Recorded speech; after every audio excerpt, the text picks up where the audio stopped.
नाज़रीन अस्सलाम वालेकुम। आप फ़ाया जावेद के साथ जुड़ चुके हैं। अभी हमारी कैंडिडेट बड़गाम से जो खड़ी हुई है, इनके साथ हमारी राब्ता जो हमारा राब्ता था अभी न तक नहीं हो रहा था, लेकिन आज इनसे राब्ता हुआ और हम चाहते हैं कि लोगों के सामने जो कि इनकी उमंगें हैं वो लोगों के सामने बयान करे। आपका खैर मकदम है मैडम। पहले लोगों से आपका तारुफ करवाएंगे ताकि वो भी समझे कि जो इलेक्शन में एक खातून खड़ी हुई है कौन है वो। अपना तारुफ करवाइए पहले। जी, मैं आम आदमी पार्टी की सीनियर लीडर हूँ दीबा खान। तो मैं सियासत में ऑलरेडी 6-7 साल से हूँ, नहीं तो नहीं हूँ, बस आप लोगों ने आपको यहाँ पे दिखाने का मुझे मौका नहीं मिला।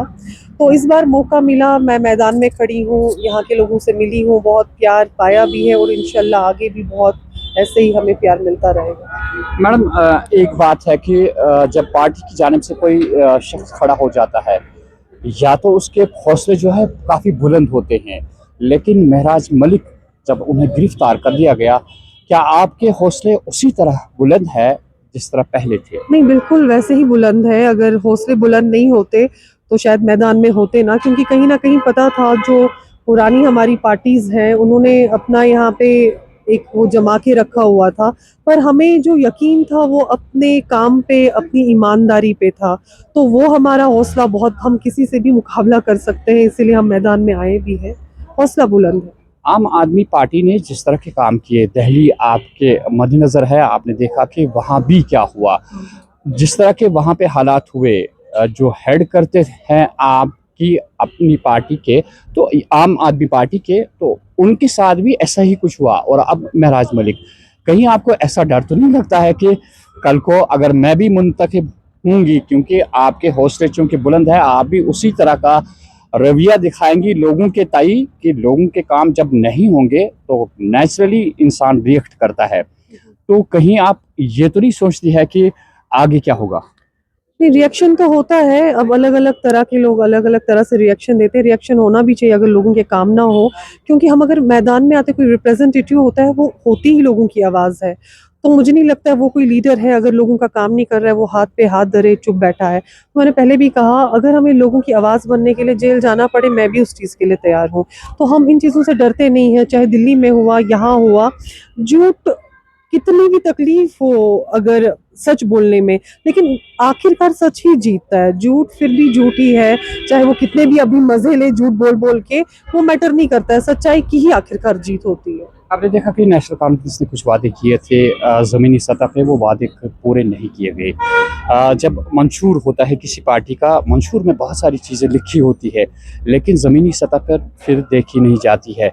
क्या आप पूरा मुतमईन है जो भी आपका मंशूर है, यानी कि लोगों की भलाई के लिए मंशूर को मुरतब किया जाता है लोगों के सामने, आप मुतमईन है कि आप वो काम कर पाएंगी वाकई तौर पे जो आपका मंशूर है? देखो, इंशाल्लाह हम तो ज़रूर कर पाएंगे। हम निकले ही लोगों के लिए ही हैं, हम ज़रूर कर पाएंगे। अब जो ये वाली सरकार है वो मसरूफ़ है मैराथन्स में, गोल्फ कोर्स में क्या हो रहा है, बाकी पार्टीज़ में।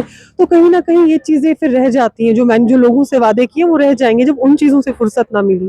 तो हम बिल्कुल लोगों के लिए निकले हैं, लोगों के काम करेंगे, ये मसरूफियात हमारी रहेंगी नहीं, तो वादे भी पूरे ही होंगे इंशाल्लाह। आखिरी सवाल होगा आपके लिए। नेशनल कॉन्फ्रेंस ज़मीनी तौर पे नाकाम हुई और लोग आज जो है रिएक्ट कर रहे हैं, क्या लगता है आपको कि सूरज हाल किस तरह की है बड़गाम में, जिस तरह वादे पूरे नहीं किए गए, और आपकी अपील क्या रहेगी लोगों के लिए कि लोग नहीं चाहते हैं दोबारा आए, भी बहुत मुश्किल भी है। अब इसमें अगर कोई ईमानदार चेहरा सामने आए, कोई पार्टी सामने आई, वो सारा लोगों पे निर्भर करता है, क्योंकि उनको अपना वोट सही तरह से इस्तेमाल करना है। उनको ये देखना, अगर अभी तक काम नहीं हुए तो आगे ये काम कैसे करेंगे, आगे भी नहीं करेंगे। ये कई बार इन्होंने ये चीज़ प्रूव की है। तो लोगों से यही इल्तिजा है कि सोच समझ के अपने लिए वोट दे, इनके लिए नहीं, इनके मैराथन के लिए, गोल्फ कोर्स के लिए, इनके पार्टीज के लिए नहीं। आप अपने घर बनाइए, आप अपनी सोसाइटी का सोचिए, आप अपनी गली, सड़कें, बच्चे, बूढ़ी औरतें, नौजवान, उनके लिए इस टाइम वोट दो। अगर ये लोग ईमानदारी से निकले ना, तो हो ही नहीं सकता है कि काम अच्छे से ना हो। लेकिन उसमें रिस्पॉन्सिबिलिटी पहले कहीं ना कहीं लोगों की है, ईमानदारी से वोट देना। राइट? तो जब वो चीज़ होगी तो कोई भी चीज़ बदल सकती है। नाज़रीन, सीधे से इनका यही कहना है कि अगर आप समझते हैं कि वाकई तौर पे आपका वोट जो है काफ़ी कीमती है, और जो शख्स ज़मीनी सतह पे आपको दिखाएं कि वाकई तौर पे लोगों के लिए वो काम कर रहे हैं, तो आपका हक बनता है कि आप उन्हीं लोगों को मुंतखब करें जो आप यानी लोगों के काम करें, और जो भी यहाँ पे लोगों को मुश्किलात का सामना है उन मुश्किलात का अजाला हो जाए। मैं हया जावेद श्रीनगर से।